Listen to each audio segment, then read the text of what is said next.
It is time now for the BWest Byte, where we focus on one number that tells a whole lot. What do we have on the agenda today? 8. 8 is the number of years exactly since the Google IPO, that great big technology IPO that set the stage for so many. It went public in a Dutch auction on August 18th, 2004. 8 years ago today.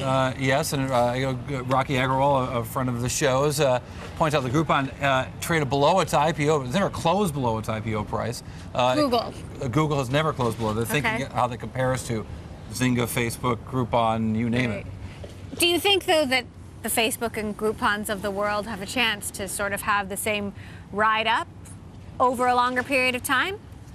It shows you with the different pricing mechanism. You know, Google went public in a Dutch auction where people got to set the price. The pricing mechanism was very different. The likelihood of it being overpriced was much less. And Google, a company that, in theory was able to go public at an earlier point in its history. The private markets were seen as a great opportunity for Facebook to grow the company without being public, but in retrospect, who knows if they're wondering now if maybe going public earlier would have been the better way to go. Let's put it this way, were directors selling their shares a few months after the IPO? The stock price was $85. I was covering that for another network at the time, and I remember it was just amazing that the thing went public at 95 when it listed at 85.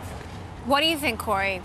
The significance of Peter Thiel letting go of, gosh, the majority of his stake. Peter Thiel's investment track record is very interesting because he has some massive home runs. He's missed almost everything else. So his investment results have generally been bad, except for these tentpole home runs.